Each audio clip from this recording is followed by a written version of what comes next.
Bienvenidos, bienvenidas a un nuevo capítulo del podcast de Metiendo la Mente. Encima, segunda temporada. Ya la primera se quedó atrás, que hace ya un año que empezó todo esto y parece que pasa el tiempo muy rápido, pero de momento muy contento. Y encima de esta segunda temporada vamos a empezar el capítulo por un tema que me parece bastante importante de conocer, interesante, curioso y que hay bastantes mitos y bastante preocupación a partes iguales dentro del mundo del deporte, ¿no? Como es el tema de las lesiones y la fisioterapia. Y para ello pues cuento con un invitado de lujo que lo conozco, que es fisioterapeuta desde 2003, osteópata y profesor del máster oficial de terapia manual de la UCAM. Aparte, él es muy modesto, no quiere que lo diga, pero ha clasificado incluso para cuartos de final en CrossFit. No, ya, bromas aparte, es un crack, él es Héctor. Y Héctor, tío, bienvenido y muchas gracias por estar aquí. Bueno, lo primero, por supuesto, es agradecerte que hayas pensado en mí para este capítulo. Yo, en la medida de lo posible, voy a intentar, voy a dar mi opinión, voy a dar no solo mi opinión, sino datos de hechos sobre todo este tema de lesiones y CrossFit, de típico. ¿Es lesivo el CrossFit? Lo vamos a hablar. Ya no es solo mi opinión, es lo que hay ahora mismo estudiado sobre el tema y datos objetivos que hay. Eh, lo que sí te voy a pedir es que si me voy por las ramas en algún momento, porque yo me pongo a hablar y cuando doy clases sí que intento ser muy, muy estructurado al principio, aunque si empiezan las preguntas me voy un poquito por las ramas, tú párame y dime, oye, ¿te has ido de esto? Vamos a centrarnos en el tema, ¿vale? Entonces, te lo vuelvo Perfecto, no te a preocupes. decir que muchas gracias porque es un lujo, es la primera vez que hago esto, sí que he grabado algún vídeo para YouTube, para temas de lo mío, pero es la primera vez, así que bueno, Nada, me estreno. pues mejor. Mejor, así en familia, Sí, por sí, así total. decirlo, que has dicho antes que me dabas las gracias por contar contigo, pero bueno, es que para mí eres un crack como profesional, como persona. Es más, yo en mi vida no he tenido lesiones prácticamente, he tenido molestias, por así decirlo, una por la rodilla, otra por el hombro, y las dos, gracias a ti, se han solucionado bastante bien. O sea que vamos, aparte de la autoridad, la confianza es plena. Te lo agradezco. Y fíjate, Héctor, tú, sobre todo, que eres fisio, como hemos hablado, con tu propia clínica, ¿vale? Que luego pondré y diré dónde está, por si cualquier persona quiere acercarse o tener tu contacto, obviamente, Gracias. en Murcia. Y como digo, tú eres fisio, también tratas mucho, imagino, dentro del mundo deportivo, verás muchísimas o habrás visto muchísimas lesiones dentro del mundo deportivo, del CrossFit, que también lo practicas, pues al final te pilla muy cerca y seguro que, como yo, mucha gente que te pregunta o que acude a ti.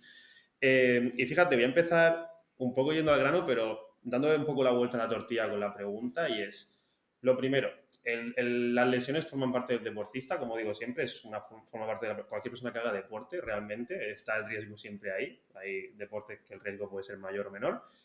Y fíjate, siempre hay lesiones, parece que hay mucha gente incluso que reincide, ¿no?, en esas lesiones. Y la primera pregunta que te voy a decir, que va un poco diferente, es, ¿crees que se nos educa mal desde que somos niños a la hora de hacer deporte y a la hora de calentar para entrenar, de la importancia de algunos aspectos que igual no se nos dice, pero son muy importantes y eso como que va sumando y cuando somos adultos pues vienen todas las lesiones de golpe? ¿O crees que sí, que realmente tenemos una buena educación eh, corporal, por así decirlo? Pues mira, esa pregunta no me la esperaba y es una pregunta muy buena para empezar. Realmente estoy convencido que estamos mal educados. Para empezar, no sé si ahora la cosa ha cambiado, pero para empezar estamos mal educados en la educación física. La educación física se ha enfocado mal desde hace muchísimos años y sé de primera mano que hay gente que la sigue haciendo así y sé que hay profesionales que están intentando cambiarla. Es decir, para empezar, en un niño la educación física no debería ser vamos a hacer el test de Cooper o vamos a hacer series de 60 metros a sprint o vamos a hacer a ver quién hace más abdominales en un minuto. La educación física debería ser, ya no solo en mi opinión, sino en la opinión de gente que tiene, o sea, que es especialista en este tema y he hablado con ellos largo y tendido, debería ser intentar conseguir que el niño adquiera un hábito deportivo de educación física, educar, para el movimiento y para tener ese hábito de manera natural, que el niño no odie el deporte y lo tenga como algo normal en su vida. Yo he visto en mi propia clase del colegio y luego cantidad de gente me lo ha contado, que el que no ha sido muy apto para los deportes lo ha acabado abandonando y odiando. Entonces se Totalmente. ha potenciado siempre el que ha sido bueno en la actividad física, en esa asignatura, mientras que a esos que no han sido tan buenos se les ha ido relegando a, bueno, pues a que abandonen esa actividad, que es algo además que es inherente del ser humano. El ser humano está hecho para moverse. Y ya volviendo un Total. poco a tu pregunta, por supuesto que estamos mal educados en cuanto al calentamiento, a qué puede formar parte de una actividad física saludable. Y luego algo que la gente quizá no se ha planteado, estamos mal educados ante la lesión o ante el dolor en la actividad física. Es decir, cuánta Total. gente conoces y a lo mejor tú puedes haber sido de esos, de me lesiono, dejo de entrenar, Total. ¿no? Sí, sí, Nos sí. ha pasado, yo creo que a todos en algún momento de la vida. Sí, sí, sí, sí. Bueno, pues Total. normalmente es una decisión que no es la mejor, ¿vale? Habría que ver cada caso en particular, qué tipo de lesión, pero ya te adelanto que un 90 y No tanto es lo por ideal. ciento de las lesiones no mejoran con el reposo absoluto, ni mucho menos con el reposo mantenido durante más de 48 horas, te diría como norma general. Claro, porque por ejemplo eso que has dicho que sí que es cierto, yo creo que en los colegios, en educación física, ahora que lo dices, sí que es verdad que yo cuando lo hacía de pequeño había partes, ¿no? Era el calentamiento siempre, estiramientos, y ya luego el deporte que tocase o la actividad que tocase. Que sí es verdad que se potencia muchas veces, venga, como más el rendimiento, ¿no? A ver quién lo hace más rápido, a ver hasta dónde llegas, el test de Cooper, tal, pero no tanto ciertas bases que a lo mejor. Oye, pues también esos profesores a lo mejor no tenían ese tiempo, pero bueno, o porque directamente no tenían esa, no conocimientos a lo mejor, pero esa visión.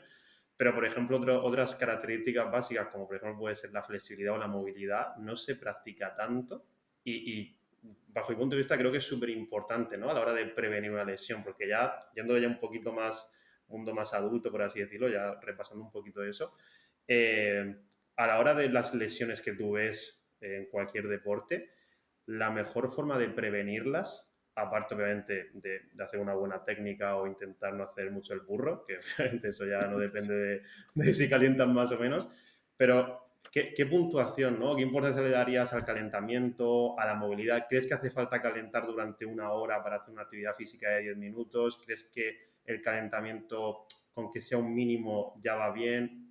¿Qué se sabe de esto? Es decir, porque muchas veces te encuentras muchas cosas entrenando, ¿no? O profesionales. Bien, pues mira, te voy a contestar a tenor de lo que hay más reciente en cuanto a investigación sobre el tema. Realmente, el calentamiento necesario o el mejor calentamiento es series de aproximación del ejercicio que vayas a realizar.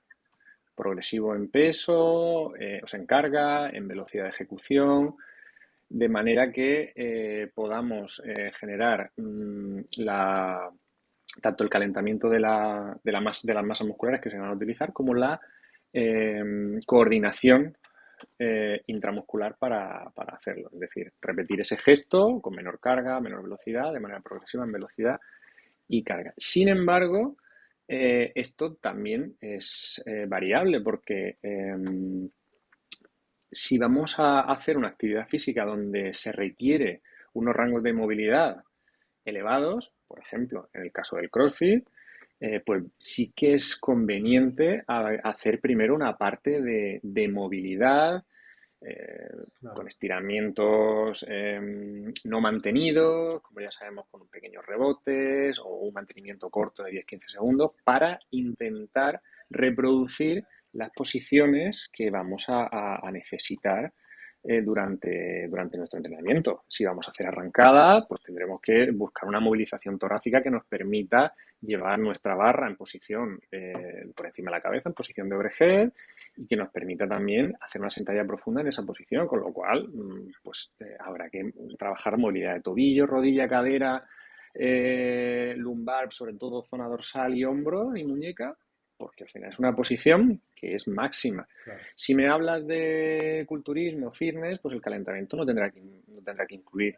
tanta parafernalia de movimientos complejos, sino simplemente si esa persona va a trabajar ese día pierna, pues iba a empezar con una sentadilla, ya sea libre o multipower o como sea, pues será realizar ese movimiento al principio quizá con menos rango, a ir incrementándolo y a ir incrementando el peso. ¿Vale? Pero claro, claro. el gesto deportivo es importante aquí a la hora de elegir el calentamiento. Eso me parece muy interesante, ¿no? Ya que has metido ese tema también, sobre todo, ¿no? Del gesto deportivo que importa Ujú. tanto. Eh, ¿Crees que la movilidad es de las partes más importantes a la hora de entrenar o de prevenir una lesión, por lo que tú has visto? Es decir, ¿se suelen ver lesiones porque realmente hay una limitación de la articulación o no? ¿O qué piensas al Pues respecto? mira, ya te digo, tanto es lo que yo pienso como lo que he investigado sobre el tema, es que el trabajo de movilidad debe ser, o se debe dar en aquellas disciplinas o en aquellos deportes que lo requieran. Te pongo un ejemplo rápido. En Claro, el fútbol, realmente, trabajo de movilidad específico de cadena, perdón, de tren superior, no sería claro, interesante para el rendimiento.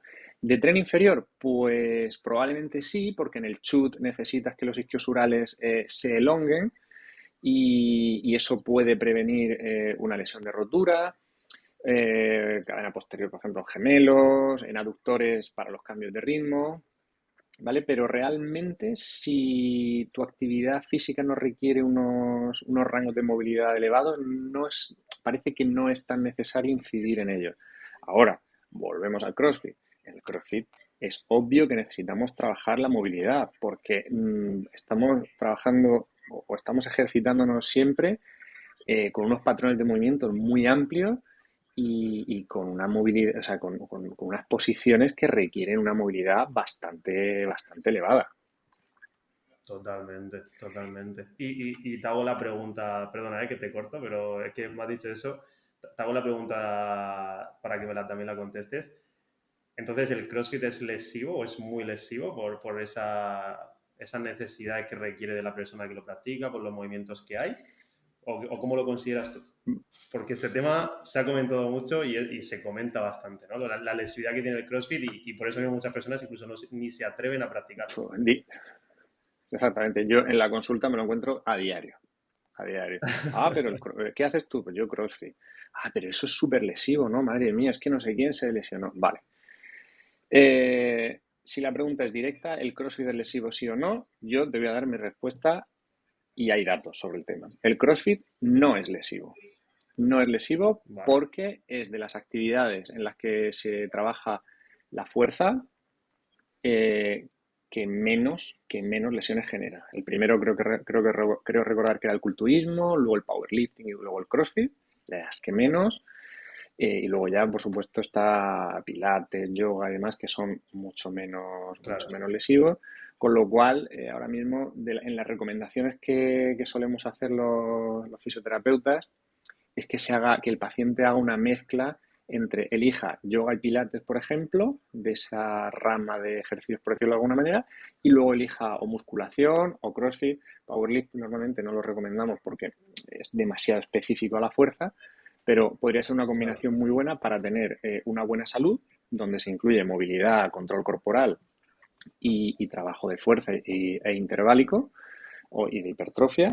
Entonces, el CrossFit, ya me he ido un poco, el CrossFit no es lesivo. no, De no, hecho, lo que es lesivo, bueno, primero yo dividiría un poco en dos grupos la gente que hace CrossFit.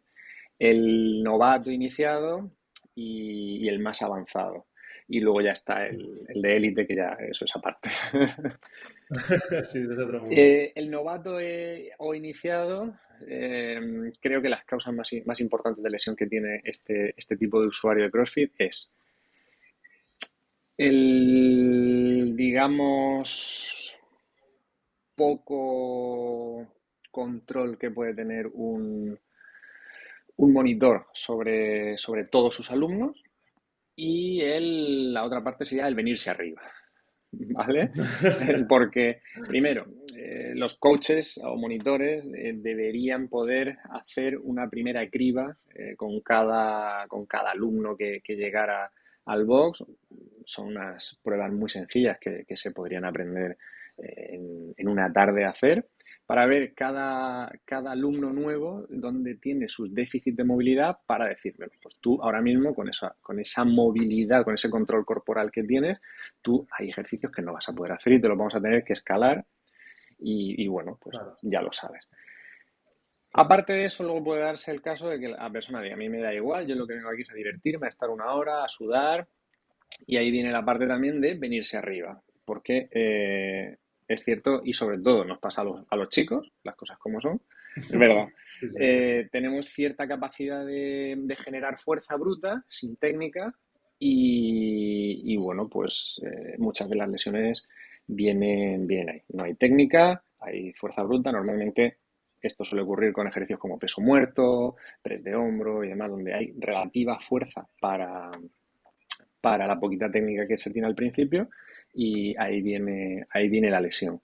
Y luego el grupo de más avanzados, sobre todo gente que ya hace Open, que lleva una programación pagada, que normalmente son programaciones que hacen atletas de élite, pues esa gente ya es porque se motiva demasiado. Se motiva demasiado, Sí, hay una entrenan incluso sobrecarga. doblan sesión, están 3 horas en el box, pero claro, luego, para empezar, no tienen la base genética que tienen los atletas de élite y luego no tienen un entorno que favorezca eso. Es decir, no pueden dormir 10 12 horas al día, tienen familia, trabajo de 8 horas con jornada partida y, y todo lo Efectivamente. que conlleva pues, una vida normal, que aparte quieres introducir el volumen de entrenamiento y la intensidad de alguien de élite. Totalmente. Eso me parece muy interesante, ¿no? Porque siempre se comenta lo lesivo que puede ser un ejercicio, un deporte o el CrossFit en concreto, ahora que estamos hablando de ello. Y como tú dices, yo siempre he pensado que al final la diferencia es, oye, quién te monitoriza o quién te enseñe, ¿no? Porque obviamente es muy difícil a veces en una clase, si hay muchas personas, pues estar atento a todos. Si es un movimiento que encima todo el mundo hace a la vez, no lo puedes controlar tanto, entonces yo creo que también hay, como tú dices, ¿no? La técnica, el venirte arriba, la movilidad que tengas o la capacidad corporal que tengas, todo eso influye mucho en lesionarte, pero al final, como tú dices, en cualquier deporte, ¿no? O cualquier disciplina está ahí, en un powerlifting o un culturismo que aplica mucha fuerza, que todos los entrenamientos a nivel articular yo creo que comprometen bastante, como un press de banca, ¿no? Que ahora también te preguntaré sobre el tema del hombro, pues involucra bastante, ¿no? Y luego ya la sobrecarga de entrenamiento, como tú dices, si te vienes arriba entrenando, pues no le das tiempo al cuerpo a recuperar y al final la máquina se Claro, rompe, ¿no? Como claro, todo. claro, efectivamente, Efectivamente. efectivamente. Y eso, ¿y qué opinas tú, por ejemplo, que esto se ve mucho en CrossFit, yo también lo he hecho o lo hago, el tema del uso de materiales o herramientas como las rodilleras, muñequeras, o sea, esto yo he escuchado muchas cosas a nivel de, uno, te ayudan a prevenir lesiones, por así decirlo, pero también he escuchado por otra parte que te debilitan la articulación, ¿no? Porque como que la usas tanto como que se va debilitando, ¿no? Porque como que es una ayuda extra para el cuerpo, que no sé si tú lo has escuchado alguna vez. ¿Tú qué piensas de esto al respecto? Porque esto le puede servir al CrossFit sobre todo, pero a muchos otros deportes, ¿no? El uso de, ya digo, estos pluses entrenando. Vale, pues mira, hay diferentes accesorios que se pueden utilizar para CrossFit y unos van a tener una utilidad clara y otros van a ser más una ayuda un poquito psicológica. Entonces, bueno, te iré diciendo, por ejemplo, las muñequeras rígidas, yo sí las recomiendo para movimientos como arrancada, movimientos overhead, porque ahí estamos colocando nuestras articulaciones en una posición que no es nada natural. Entonces generamos Claro, muchísima presión en la zona del hueso escafoides y ahí sí que pueden prevenir lesiones que nos puedan luego comprometer el entrenamiento. Luego, el cinturón lumbar. El cinturón lumbar tiene bastante investigación al respecto y ayuda a sentir más seguridad a la hora de utilizar altas cargas. Sí que sirve como un apoyo a la faja lumbar natural que tenemos a la hora de, bien utilizado, claro, con una respiración determinada, sí nos puede ayudar a manejar algo más de carga. Luego, a nivel de salud, sobre todo en chicas, hay que vigilar porque es un elemento hiperpresivo a nivel del suelo pélvico.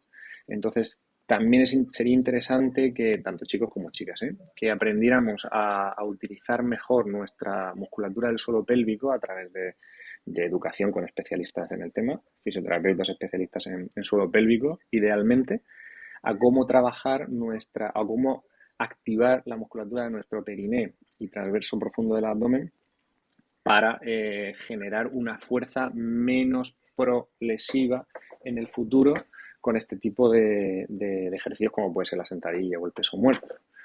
Luego, las rodilleras, depende de qué tipo de rodilleras estamos hablando. Si hablamos de las de neopreno, realmente es algo más psicológico y la presión que te genera, Claro, lo que puede ayudarte a estar más seguro con tus levantamientos. Pero luego, si nos vamos a las bandas elásticas que se utilizan en powerlifting, también mucho en culturismo y demás, bueno, incluso en CrossFit se utilizan en la parte de entrenamiento de fuerza, esas sí que está demostrado que te ayudan a levantar, incluso creo recordar, un 20-30% más de tu peso en sentadilla. De hecho, están ostras, prohibidas en competición.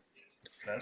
Eso te iba a decir, eso es una Claro, ayuda. claro. Ahora, ese peso luego es transferible a cuando te las quitas, que en competición o en entrenamiento sea útil o puede al final generarte una mayor tendencia a la lesión. Pues sinceramente no lo sé, pero para mí es algo que no utilizaría.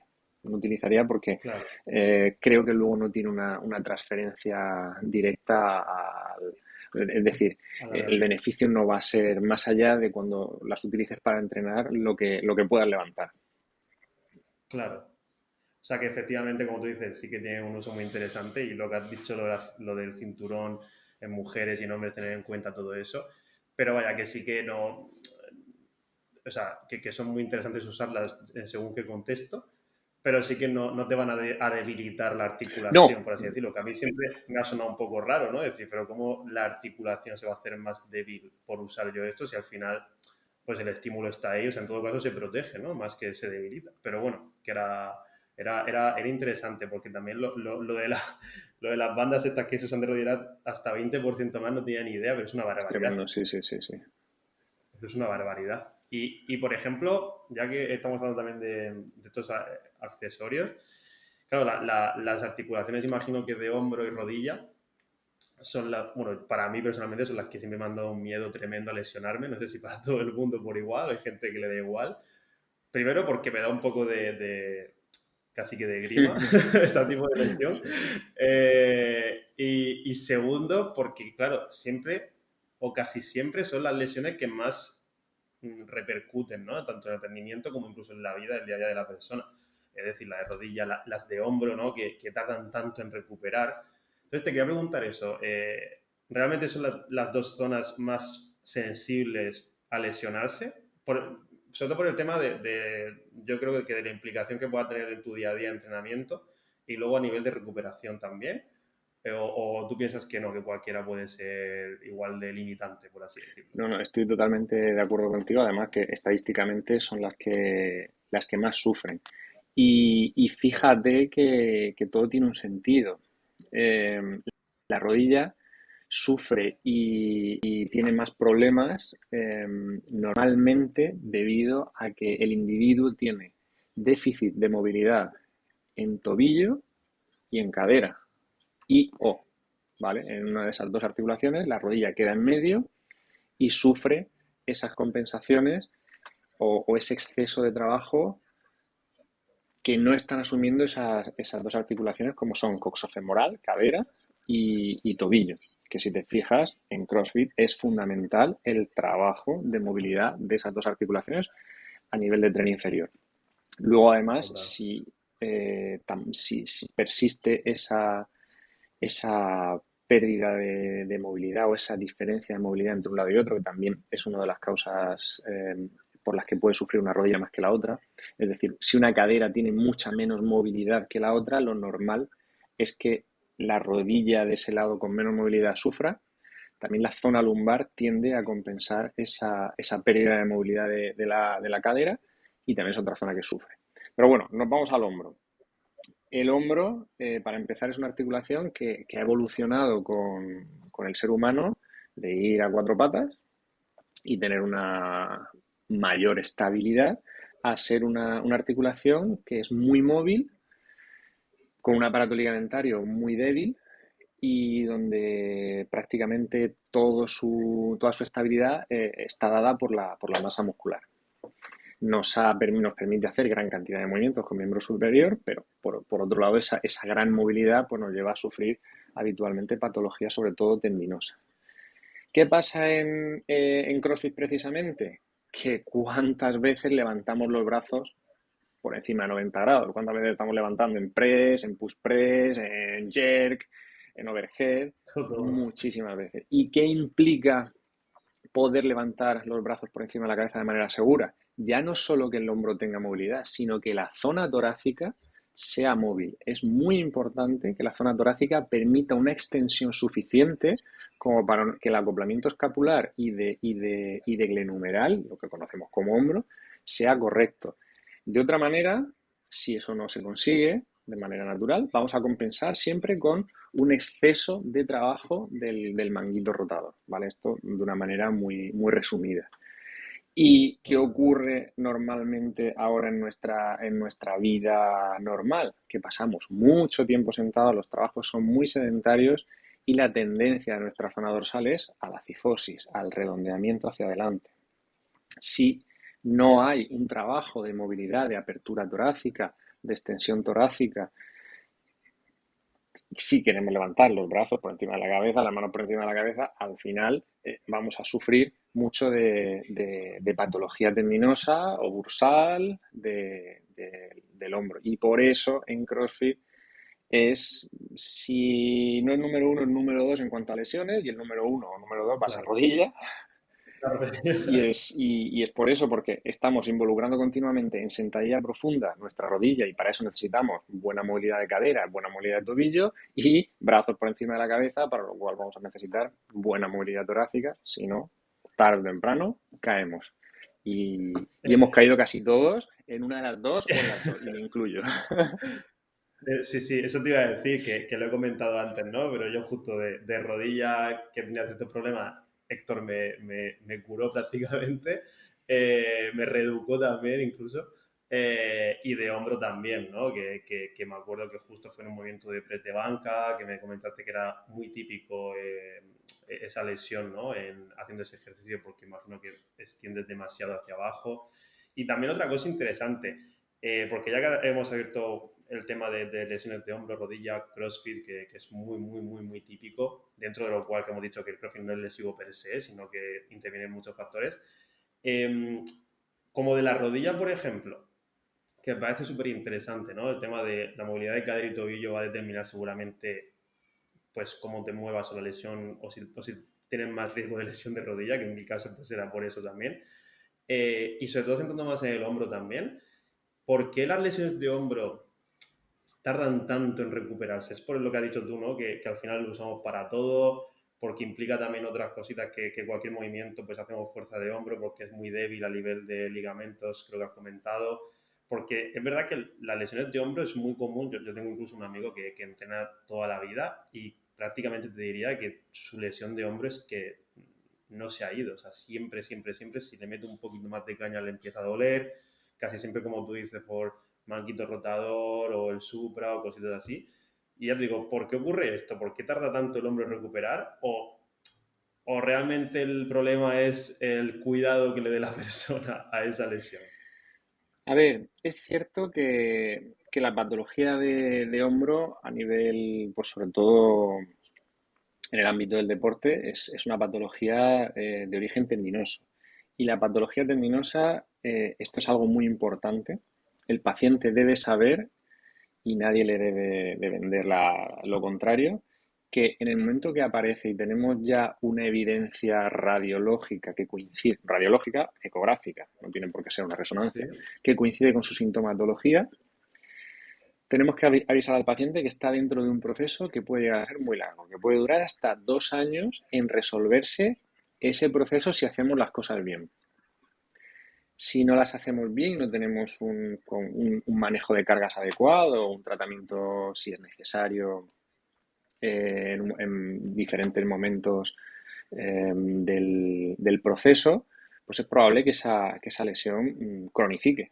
Entonces, claro, tendrá periodos donde esa persona que esté más o menos bien, suba la carga y ya no solo suba la carga entrenando, tenga más estrés, duerma peor, se hidrate peor, coma peor, Claro, todo lo que claro, supone realmente los factores que nos ayudan a estar fuera o un poquito menos proclive a las lesiones. Pues volver a tener ese dolor, luego volver a estar un poquito mejor porque bajará la carga, pero seguirá entrenando, o incluso hay gente que decide dejar de entrenar, se encuentra bien porque no fuerza la zona, vuelve a entrenar y está peor, lo que te comentaba, la paradoja de las lesiones tendinosas. Dejo de entrenar, parece que estoy bien porque no estoy utilizando la, la estructura. Vuelvo a entrenar y ¿cómo puede ser que esté peor si llevo 3 semanas sin entrenar? Claro, porque el tendón tiende a degenerarse, el músculo, si hay dolor, tiende a inhibirse y a perderse, y entonces entramos en un círculo vicioso. total. Entonces,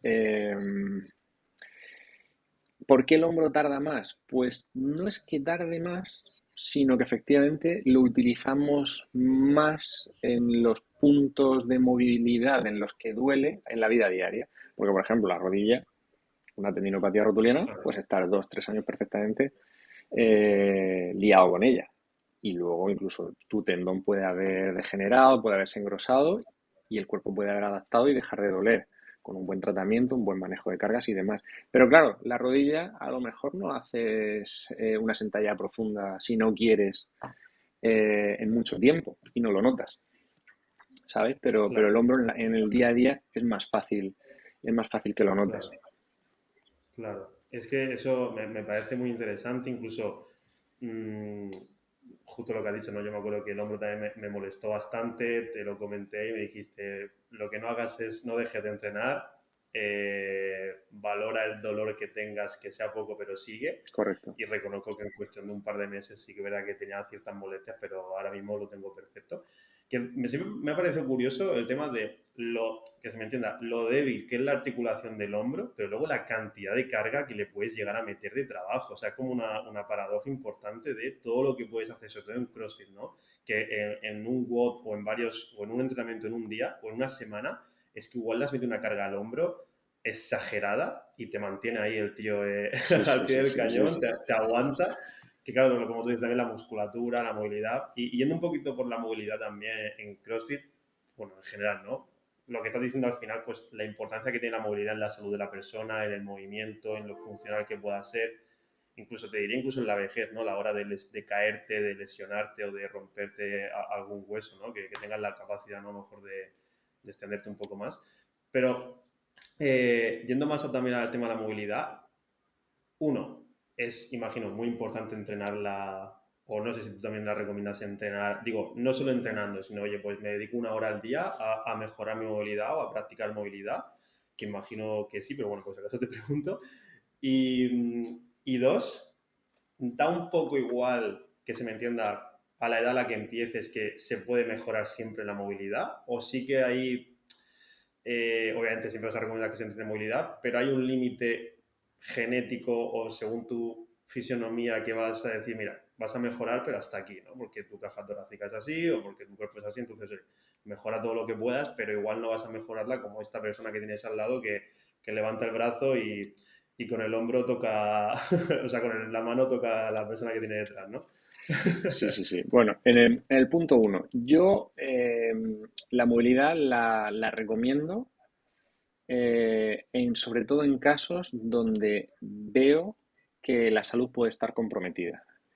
Si me explico, eh, una caja torácica poco flexible, con una gran cifosis, no reductible, es decir, que el paciente corrige y no cambia de una graduación a otra que está establecida para saber que es flexible esa curva dorsal, que a la larga puede generar, lógicamente, primero, que se amplíe con el tiempo, porque con la edad vamos todos hacia Claro, abajo de manera natural, no vamos hacia claro, arriba. O a ver si ves a alguien de 90 años que va recto como... ¿Vale? Entonces, de manera natural, vamos todos a favor de la gravedad Pues en una cifosis de ese tipo que veo que está evolucionando hacia una rigidez tremenda con una gran angulación que puede directamente, eso a lo mejor la gente no lo sabe, pero un exceso de esa curva y que no es reductible puede provocar problemas respiratorios y problemas cardíacos. El corazón necesita tener una caja torácica flexible para su bombeo diario, bueno, diario, de cada segundo en el que está trabajando. Los pulmones necesitan que haya una buena movilidad torácica, de costal, para poder ventilar. Entonces, en esos casos, por ejemplo, te he puesto ese caso, sí que recomiendo la movilidad. Si veo que la movilidad no es o que esa rigidez que pueda tener esa persona en una zona determinada no va a ser determinante para su salud, yo lo que recomiendo siempre es entrenamiento de fuerza. Siempre. O sea, si tengo que elegir, lo que más Claro. salud va a darle a la persona es entrenamiento de fuerza en cuanto al ejercicio. Entonces, ¿Vale? Y luego, la segunda parte, ¿cuál era? no, no, pero antes de esta segunda parte, eso que has dicho, que si no se me va a ir la pregunta, entrenamiento de fuerza, que es lo que más recomiendas a nivel de beneficio en esos casos. Te iba a preguntar, ¿también a cualquier edad? Prefiero, a la vejez sí lo sé, por así decirlo, o hay estudios, pero también de niños, que siempre se ha dicho, no, que no coja mucho peso, también hay mejoría ahí, ¿no? Sí, hay estudios ya con entrenamiento de fuerza en niños de 5 años, con mejoría, pero Perdona, ¿eh? evidente. Sin limitar la movilidad, ¿no? En ese caso, porque están creciendo, que también se ha dicho mucho de esto, que se quedan como muy rígidos. Que va, que va, que va. Todo eso han sido observaciones que se han hecho a lo largo de la historia eh, que no son reales. A ver, si el entrenamiento está mal llevado, efectivamente puede haber lesión de la placa de crecimiento, de la fisis de crecimiento del hueso, que es la zona por la que va creciendo el hueso cuando somos pequeños. Pero ya hay que hacerlo realmente mal, ¿eh? Ya hay que hacerlo muy, muy, muy mal. Entonces yo, lo que parece ser que se ha ido observando históricamente, y por eso se decía, se ha observado a gimnastas deportivos y se ha observado probablemente a halterófilos de pesos bajos. Entonces se ha cogido esa tipología de atleta para decir, claro, es que han empezado desde pequeños y se han quedado enanos. No, lo que Claro. pasa es que normalmente la propia selección genética ha llevado a que los gimnastas buenos sean bajitos, por lo que conlleva Totalmente. por tener el centro de gravedad más bajo, por ser más compactos a la hora de moverse en anillas, en barras, y los halterófilos, bueno, pues porque se han ido a pesos bajos.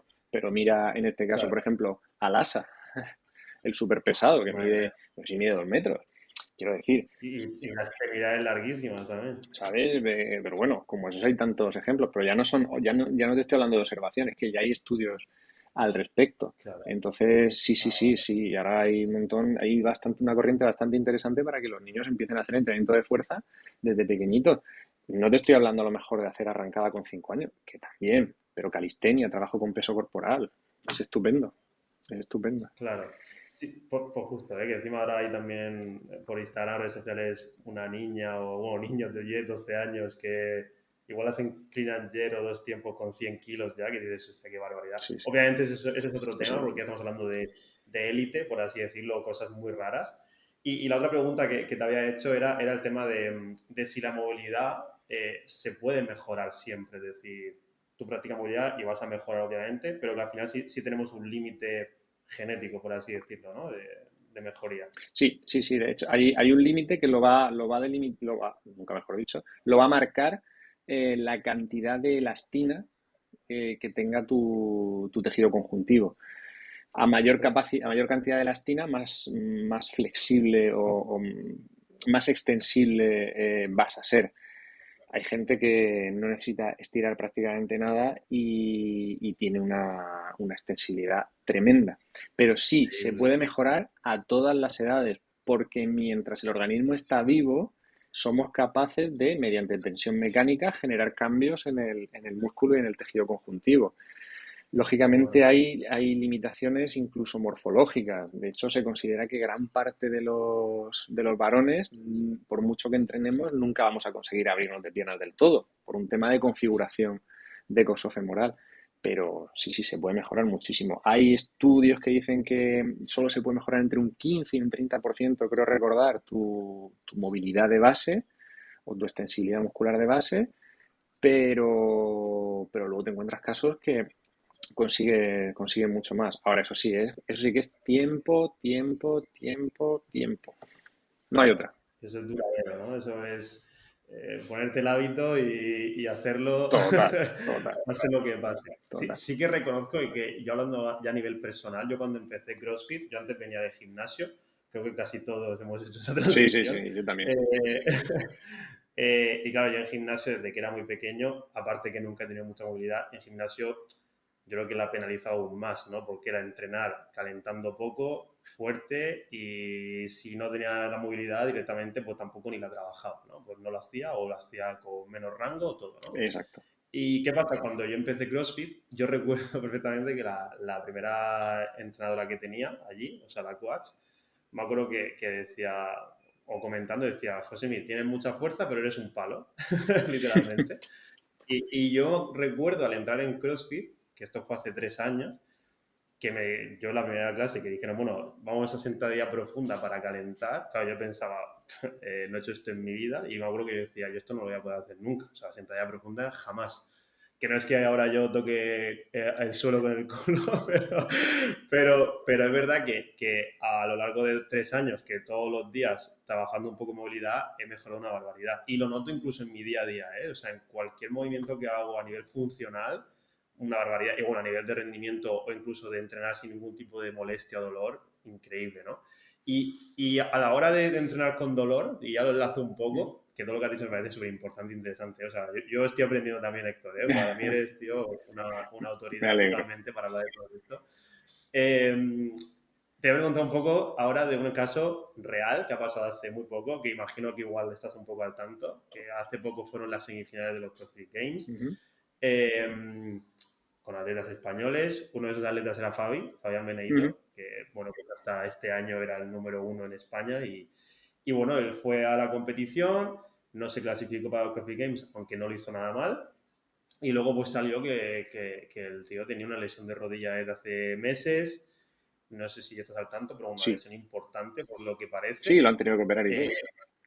Efectivamente, es más, te lo voy a leer incluso, según dice este artículo, tenía una rotura de ambos meniscos, condropatía y una distensión del ligamento cruzado anterior, ¿vale? O sea, casi nada.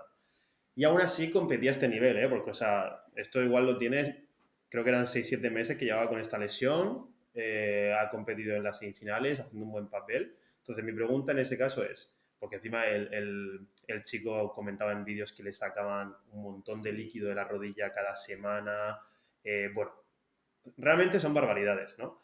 Pero lo voy a usar como ejemplo.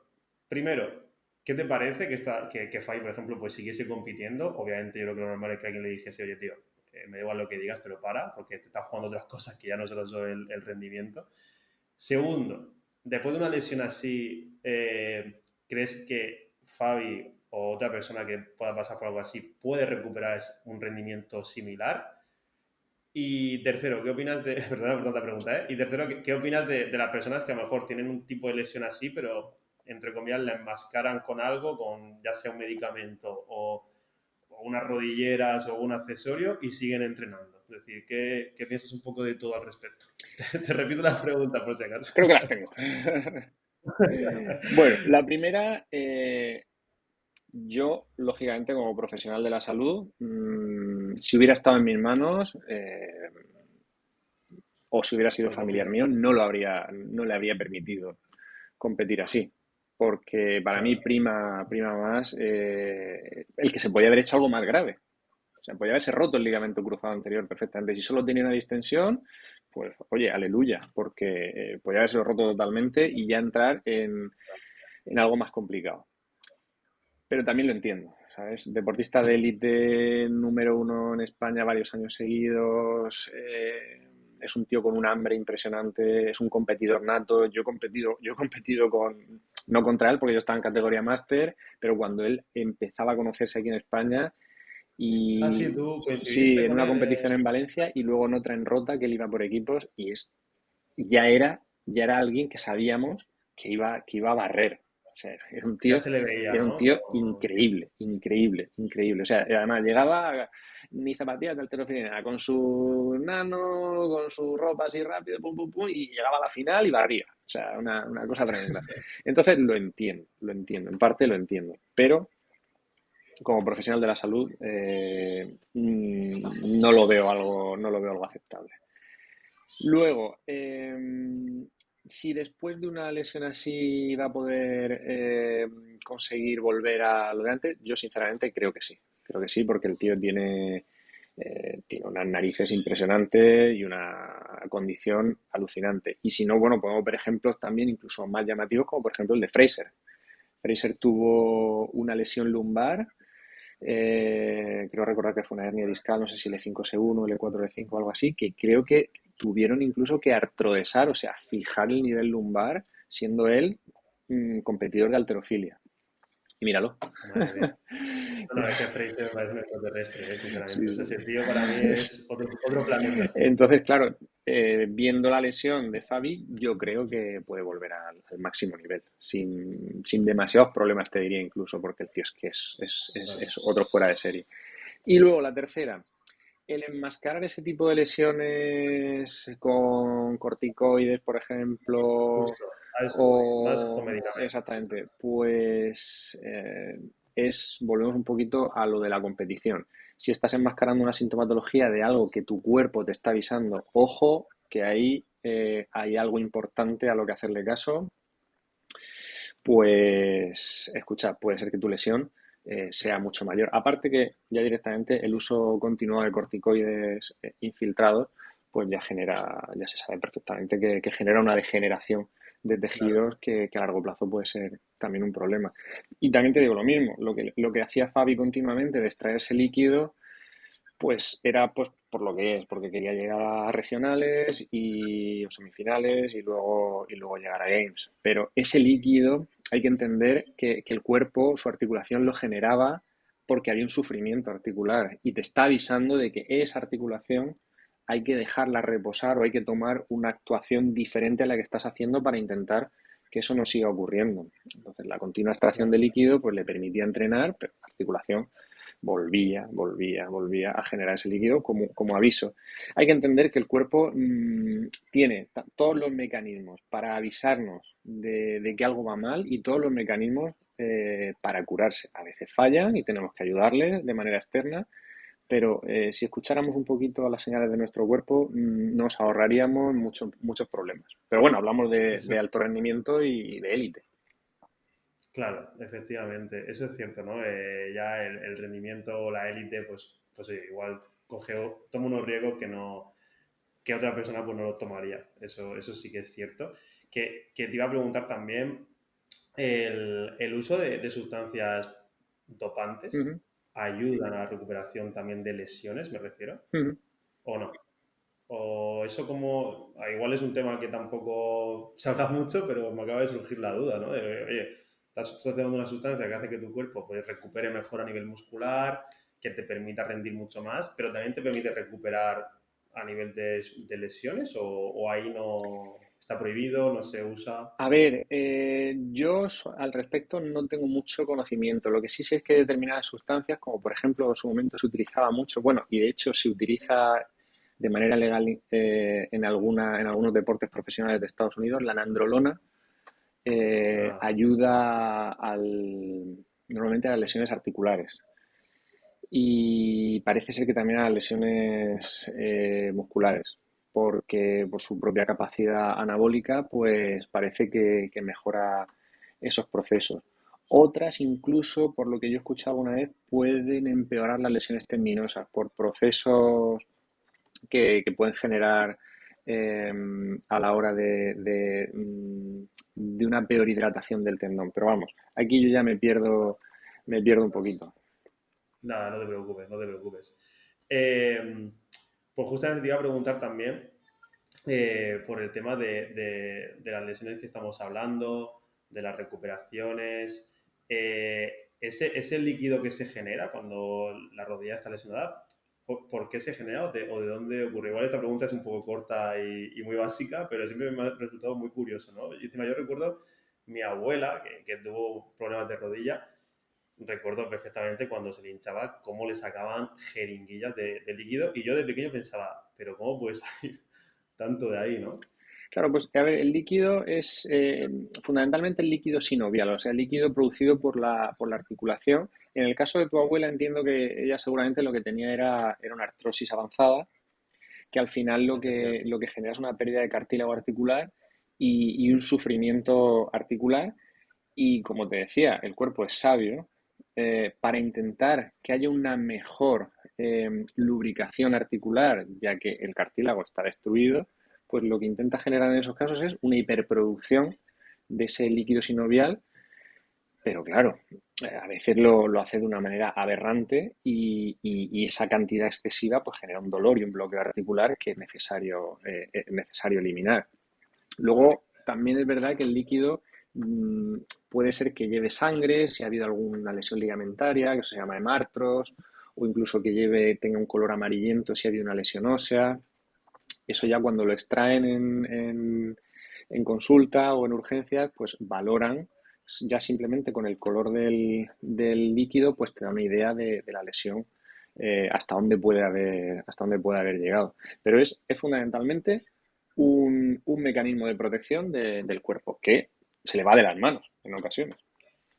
Claro, claro. Y ya pues mira, terminando un poco la entrevista, Héctor, te voy a hacer una pregunta o dos, pero así cortas. La primera, que de hecho yo también tengo cierto conocimiento, cierta información, pero tú, por ejemplo, ¿qué piensas de usar algo como colágeno a la hora de recuperar ciertas lesiones? O si tú has leído algo al respecto, si es algo que usáis bastante desde la fisioterapia. Esto creo que tú ya también lo comentamos una vez en persona, porque sí que es verdad que, por ejemplo, siempre es, bueno, no se ha criticado, pero tampoco se ha visto algo muy claro, ¿no? En cuanto al colágeno pues colágeno y la lesión se recupera mucho mejor, porque como hace falta, pues yo me lo como, va directamente ahí, ¿no? Que es lo que se suele pensar siempre. No es del todo así, pero sí que es cierto que hace un año, si no recuerdo mal, o hace, sí, más o menos ese tiempo, sí que se ve un estudio que era un poco interesante, sobre todo en futbolistas, en lesiones de rodilla, que parecía que el colágeno podía ayudar un poquito, ¿vale? No sé si estás al tanto o tú qué piensas al respecto como fisio. Sí, sí, yo tuve conocimiento, no lo tuve en mis manos el estudio, pero sí se hablaba además de, si no recuerdo mal, de tomar 10 gramos de colágeno antes del entrenamiento y mejoraban los síntomas de la tendinopatía, efectivamente, Algo, efectivamente. algo así era exactamente. Entonces luego habrá que ver también qué tipo de colágeno se utilizó, y Claro. al final, si te das cuenta, 10 gramos es bastante cantidad, teniendo en cuenta lo que la Uf. gente toma luego en sus capsulitas esas, se toman 3 al día. Claro, porque es que eso es muy curioso. A ti como fisio, con el tiempo que llevas trabajando, imagino que te habrán preguntado mil veces, oye Héctor, ¿pero qué me puedo tomar para recuperarme antes, ¿no? O para que la lesión se vaya antes, por así decirlo, ya a modo de suplemento, de hierba, Bueno, de aquí chamana puro. bueno, es que esto anda que no te lo habrán dicho a ti veces y te lo van a decir. La gente quiere la pastilla, quiere el batido, quiere la píldora mágica. Y cuando me lo preguntan, les Camino digo, si rápido. te quieres recuperar antes, duerme bien, hidrátate, come bien y luego ten relaciones personales buenas, intenta manejar el estrés. Y eso además se lo digo a la gente cuando me dicen, ¿cuándo tengo que volver? Escucha, lo que te va a prevenir o que te va a mantener mejor, de mejor calidad de vida, son esos factores. Alimentación, sueño, estrés, estilo de vida, vida social.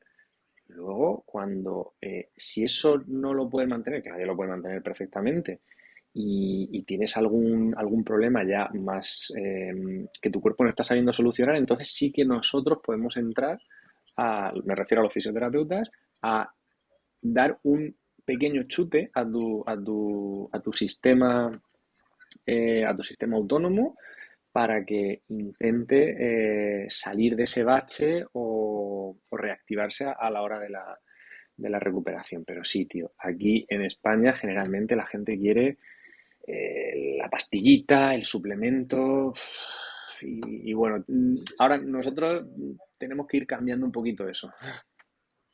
Sí, está complicado porque también hay gente que lo intenta cambiar para otro lado, pero sí, sí, es Ya. verdad que la gente siempre busca eso. Y la última pregunta, fíjate, una cosa que has dicho ahora mismo.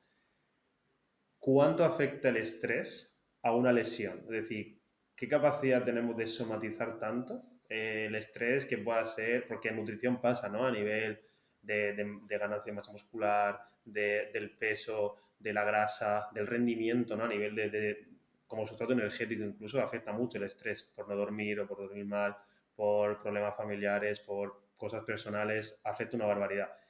A la lesión también afecta, es decir, ese cortisol también influye en que el riesgo de lesión aumente una barbaridad. Sin duda, sin duda, sin duda.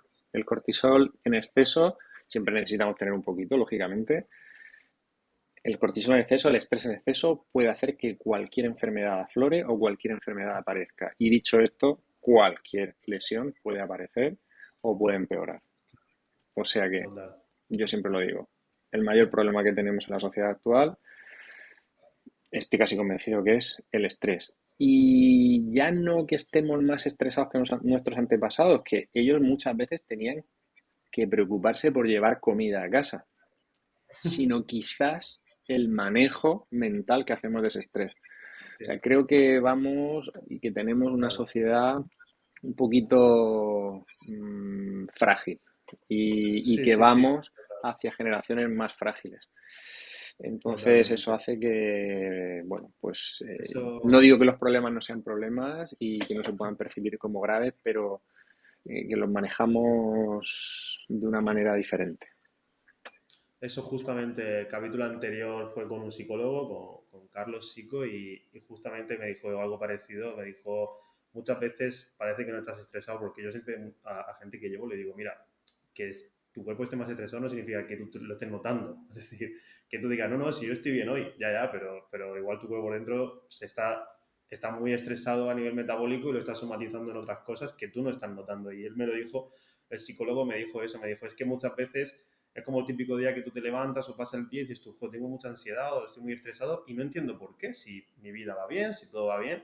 Y dices, a ver, tiene un porqué, solo que no estás identificando el Mm, porqué, pero no vas a estar así porque sí, ¿no? Por así decirlo. Entonces, eso sí que yo pienso igual que tú, ¿eh? A día de hoy yo creo que uno de los problemas graves va a ser el tema del estrés, la gestión de muchas emociones sin duda. y cómo afecta eso luego a todo lo demás.